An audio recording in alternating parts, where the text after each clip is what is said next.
Hello everyone.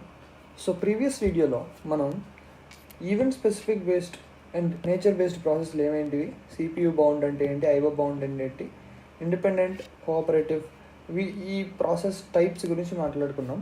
అలాగే మనము process control block, context switching, వీటన్నిటి గురించి కూడా మనం డిస్కస్ చేసాం అనమాట. సో ఇప్పుడు ఈ వీడియోలో మనం ప్రాసెస్ లైఫ్ సైకిల్ గురించి మాట్లాడుకుందాం.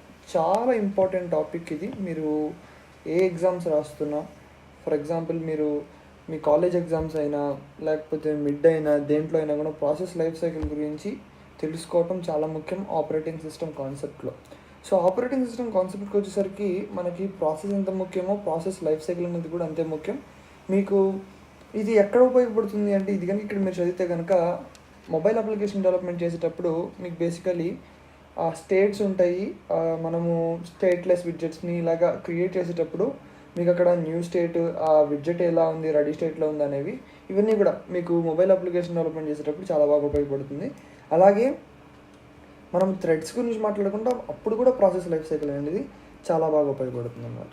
సో కాబట్టి ఇది చాలా ఇంపార్టెంట్ టాపిక్. ఒకవేళ అర్థం కాకపోతే కనుక ఈ వీడియో మళ్ళీ ఒకసారి రీప్లే చేసి చూసుకోండి. ఓకే, సో ఇప్పుడు ప్రాసెస్ లైఫ్ సైకిల్ విషయానికి వస్తే, అసలు లైఫ్ సైకిల్ అంటే ఏంటి? పుట్టడం దగ్గర నుంచి, అంటే లైక్ స్టార్ట్ అవ్వడం దగ్గర నుంచి ఎండింగ్ వరకు. సో ఇదే రిపీట్ అవుతూ ఉంటే దీన్ని లైఫ్ సైకిల్ అంటాం. సో ఇప్పుడు అలాగే ప్రాసెస్ యొక్క లైఫ్ సైకిల్ అంటే ప్రాసెస్ యొక్క క్రియేషన్ నుంచి ప్రాసెస్ యొక్క ఎగ్జిక్యూషన్ దాకా, ఎగ్జిక్యూట్ అయ్యి ప్రాసెస్ అనేది కంప్లీట్ అయ్యేదాకా మనం ప్రాసెస్ లైఫ్ సైకిల్ అంటాం. సో మళ్ళీ చెప్తాను, ప్రాసెస్ యొక్క క్రియేషన్ నుంచి అది ఎగ్జిక్యూట్ అయ్యి కంప్లీట్ అయ్యేదాకా మనం దాన్ని ప్రాసెస్ లైఫ్ సైకిల్ అంటాం. సో గుర్తుపెట్టుకోండి, ప్రాసెస్ లైఫ్ సైకిల్ అంటే మీనింగ్ అర్థమైంది అనుకుంటున్నాను ఇప్పుడు. సో దీంట్లో బేసికల్లీ మనకి డిఫరెంట్ టైప్స్ ఆఫ్ స్టేజెస్ ఉంటాయి. ఇప్పుడు మనకి ఎలాగైతే మిగిలిన లైఫ్ సైకిల్స్ స్టేజెస్ చదువుకుంటామో అలాగే దీంట్లో కూడా కొన్ని స్టేజెస్ అనేవి ఉంటాయి అన్నమాట. సో దాంట్లో ఫస్ట్ స్టేజ్ వచ్చేసి న్యూ స్టేట్ అంటాం, లేదంటే బార్న్ స్టేట్ అంటాం. సో రెడీ స్టేట్ అంటాం నెక్స్ట్ రన్నింగ్ స్టేట్ అంటాం, blocked state, terminated state. So ఈ 5 మనం ముందు ఒక డయాగ్రామ్ రూపంలో చూస్తే మనకి క్లియర్గా అర్థమవుతుంది. అండ్ ఈ సస్పెండ్ రెడీ, సస్పెండ్ బ్లాక్ అనేవి నేను మీకు కొద్దిసేపట్లో మాట్లాడతాను. వాటిని ఒక 2 వీడియోస్ వరకు పక్కన పెట్టేద్దాము. ముందు మనము ఫస్ట్ 5 స్టేట్స్ని అయితే చూద్దాం, స్టేజెస్ని అయితే చూద్దాం. సో అవేంటి? న్యూ స్టేట్ అంటే పేర్లను అర్థమవుతుంది కదా, న్యూ స్టేట్ అంటే జస్ట్ ఇప్పుడు క్రియేట్ అయిందని అర్థం. Ready state, running state, blocked state, terminated state. Okay, so ఇంతవరకు క్లారిటీ వచ్చింది కదా. సో ఇప్పుడు మనం న్యూ స్టేట్ అంటే ఏంటి అనేది, అసలు న్యూ స్టేట్లో ఉన్నప్పుడు ప్రాసెస్ యొక్క డేటా కానీ ప్రాసెస్ ఎక్కడ ఉంటుంది అనేది మనం మాట్లాడుకుందాం. సో ఇప్పుడు న్యూ స్టేట్ అంటే జస్ట్ ఇప్పుడు క్రియేట్ అయిందని అర్థం. సో ఇప్పుడు ఒక ప్రాసెస్ ఈజ్ జస్ట్ క్రియేటెడ్. అప్పుడు క్రియేట్ అయినప్పుడు అది బేసికలీ హార్డ్ డిస్క్లో ఉంటుంది. అంటే ఈ ప్రాసెస్ చేయాలి అని మనం క్రియేట్ చేసినప్పుడు హార్డ్ డిస్క్లో ఉంటుంది. ఇప్పుడు ఫర్ ఎగ్జాంపుల్ మీకు ఎగ్జాంపుల్ చెప్పాలంటే, మీ కంప్యూటర్లో మీరు ఒక అప్లికేషన్ ఓపెన్ చేయాలని క్లిక్ చేసినప్పుడు ఫస్ట్ అది హార్డ్ డిస్క్లో ఉంటుంది, దాని నుంచి అది ర్యామ్కి వెళ్తుంది అనమాట. సో ర్యామ్లో ఉన్నప్పుడు అది రెడీ స్టేట్లో ఉన్నట్టు. అండ్ రన్నింగ్ స్టేట్ అంటే ఏంటంటే సిపియూలో ఉన్నప్పుడు రన్నింగ్ స్టేట్లో ఉన్నట్టు. ఓకే, అంటే ఇక్కడ ర్యామ్లోనే ఉంటుంది, కాకపోతే ఆ ప్రాసెస్ అనేది సిపియూ చేత ప్రాసెసింగ్ జరుగుతుంది కాబట్టి దాన్ని రన్నింగ్ స్టేట్ అంటాము. అండ్ ఇప్పుడు ఒకవేళ ప్రాసెసర్కి ఈ జరుగుతున్న ప్రాసెస్ కంటే ఇంకొక ఇంపార్టెంట్ టాస్క్ వచ్చింది అనుకోండి, దాన్ని అప్పుడు మనం ఏం చేస్తామంటే దాన్ని కాసేపు బ్లాక్ స్టేజ్లో పెడతాం, లేకపోతే వెయిటింగ్ స్టేట్లో పెడతాము. దాన్ని మనము బ్లాక్డ్ స్టేట్ అని చెప్పని అంటాం అనమాట. ఓకే, ఈ బ్లాక్డ్ స్టేట్, దాని తర్వాత అక్కడ క్యూస్ ఉంటాయి. సో ఈ క్యూస్ అన్నిటి గురించి కూడా మనం మాట్లాడదాం. టర్మినేటెడ్ స్టేట్ అంటే ఏంటంటే, ఒక్కసారి ఈ ప్రాసెస్ ఏదైతే ఉందో అది ఎగ్జిక్యూషన్ కంప్లీట్ అయిపోతే టర్మినేటెడ్ స్టేట్ అని అంటాము. సో ఇక్కడ మీరు చూడండి, terminated doesn't mean that it is deleted from RAM అనమాట. అంటే ఇక్కడ మీకు ర్యామ్ నుంచి డిలీట్ అయిపోయినట్టు కాదు, ర్యామ్లోనే ఉంటుంది, కాకపోతే ఏంటంటే సిపియు దాన్ని క్లోజ్ చేసేస్తుంది ఆ ప్రాసెస్ని, కాబట్టి దాన్ని టర్మినేటెడ్ స్టేట్ అంటాము. ఇప్పుడు ఫర్ ఎగ్జాంపుల్ మనము ర్యామ్ క్లియర్ చేస్తే మాత్రమే ఆ పర్టికులర్ ప్రాసెస్ యొక్క డేటా అనేది ర్యామ్ నుంచి డిలీట్ అవుతుంది. లేదు అంటే కనుక ఇంకేమన్నా ర్యామ్లోకి లోడ్ అవ్వాలంటే ఆ పర్టికులర్ ప్రాసెస్కి సంబంధించిన డేటా అనేది డిలీట్ అవుతుంది అనమాట. అంతేగాని టర్మినేటెడ్ అంటే ర్యామ్లో నుంచి వెళ్ళిపోతుంది అని కాదు. ఇప్పుడు మీరు ఇక్కడ చూడండి, హార్డ్ డిస్క్, ర్యామ్ ఇవన్నీ ర్యామ్లో ఉంటాయి. అండ్ బ్లాక్డ్ స్టేట్లో ఉన్నప్పుడు కూడా ర్యామ్లోనే ఉంటుంది. ఓకే, సో ఇక్కడ ఎల్లో కలర్ రాసింది మొత్తం మెమరీ లొకేషన్. మీరు గుర్తుపెట్టుకోవాలి ఇది కంపల్సరీగా. ఏంటంటే న్యూ స్టేట్లో ఉన్నదప్పుడేమో హార్డ్ డిస్క్లో ఉంటుంది, జస్ట్ క్రియేట్ అవుతుంది, దాని నుంచి ర్యామ్కి వెళ్తుంది.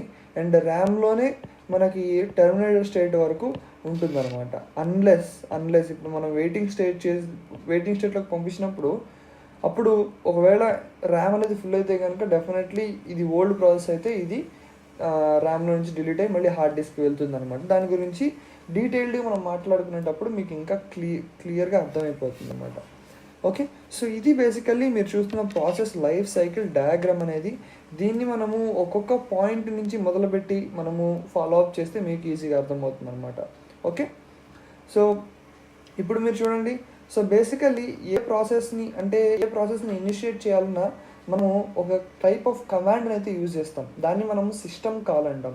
సో ఇప్పుడు ఈ సిస్టమ్ కాల్లో మనకి ఇక్కడ ఫోర్క్ అనేది ఏంటి అంటే ఒక సిస్టమ్ కాల్. ఫోర్క్ అంటే ఏం చేస్తుంది? ఫోర్క్ అనేది ఒక కొత్త ప్రాసెస్ని అయితే క్రియేట్ చేస్తుంది అనమాట.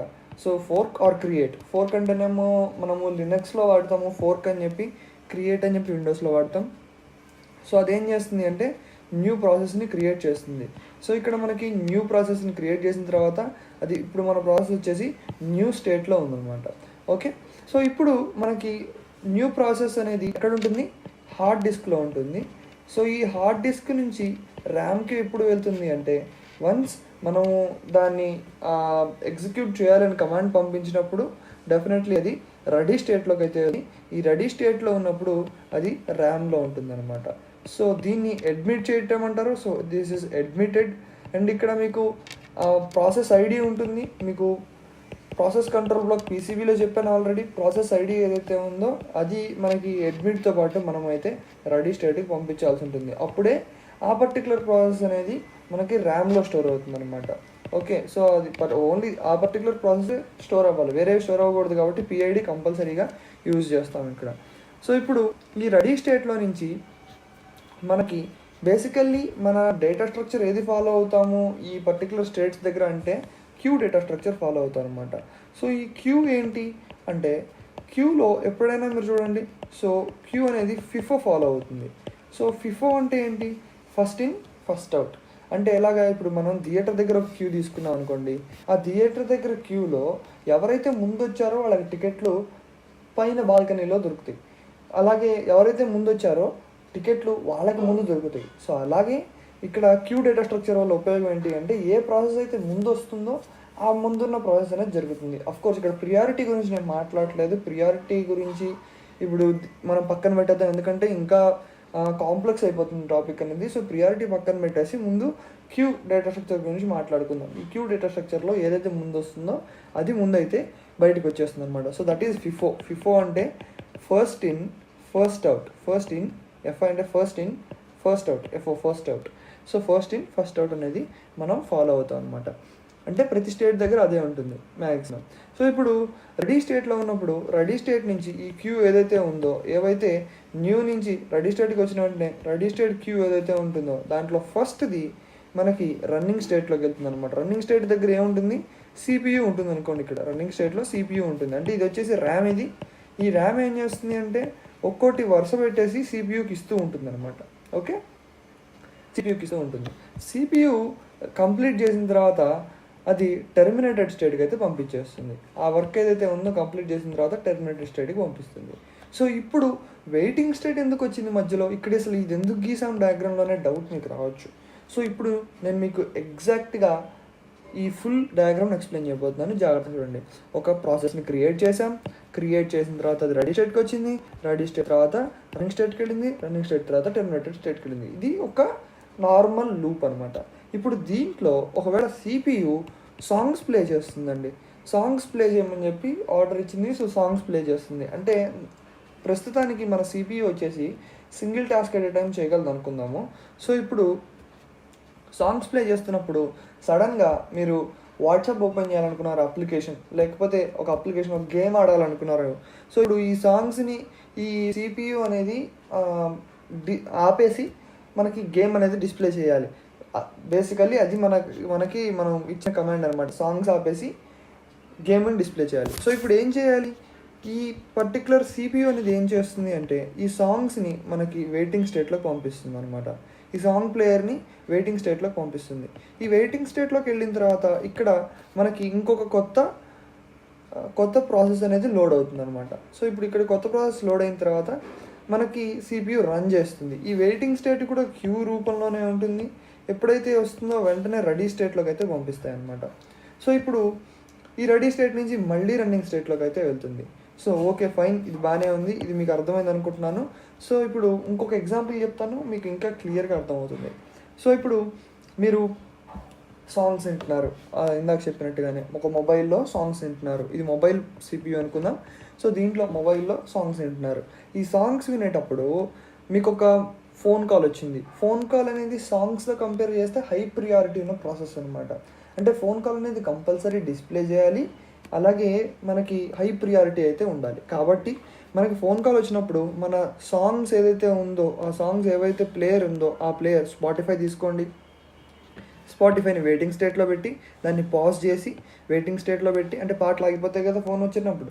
సో అలాగే వెయిటింగ్ స్టేట్లో పెట్టి ప్రస్తుతం ఉన్న కాల్ ఏదైతే ఉందో దాన్ని మనము రన్నింగ్ స్టేట్లో అయితే రన్ చేస్తుంది మన సిపియు. ఓకే, సో ఇక్కడ కాల్ రన్ అవుతూ ఉంటుంది, ఇక్కడ స్పాటిఫై ఉంటుంది అనమాట.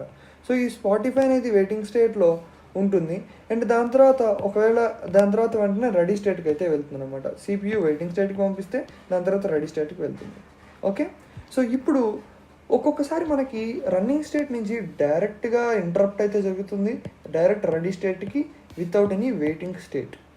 ఎందుకు జరుగుతుంది అంటే, ఫర్ ఎగ్జాంపుల్ ఇప్పుడు మీరు ఒక స్పాటిఫై లాంటిది ఏదో ఒకటి వింటున్నారు, సడన్గా మీకు హార్డ్వేర్ ఇష్యూ ఏదో ఒకటి వచ్చి హార్డ్వేర్ ఇంటరప్ట్ అనేది జరిగింది. అప్పుడు వెంటనే మన పీసీ కానీ మొబైల్ కానీ ఏదైతే ఉందో షట్ డౌన్ అవుతుంది, అది ఇంటరప్ట్. సో అలానే కాదు, సాఫ్ట్వేర్ ఇంటరప్ట్స్ అయినా కూడా అప్పుడు వెంటనే ఈ స్పాటిఫై లాంటివన్నీ రెడీ స్టేట్లోకి వెళ్ళిపోతాయి. ఇన్స్టెడ్ ఆఫ్ వెయిటింగ్ స్టేట్ని స్కిప్ చేసి రెడీ స్టేట్కి వెళ్తాయి. సో దాన్ని ప్రియంప్ట్ అంటారు. ఓకే, ఆ సిస్టమ్ కాల్ పేరు ప్రియంప్ట్. సో ఇప్పటిదాకా మీకు అర్థమైంటున్నాను. మీకు అర్థం కాకపోతే ఒకసారి వీడియో మళ్ళీ చూడండి, చాలా ఇంపార్టెంట్ వీడియో. నెక్స్ట్ వీడియోలో మనం ఇంకా డీటెయిల్గా మాట్లాడుకుందాం.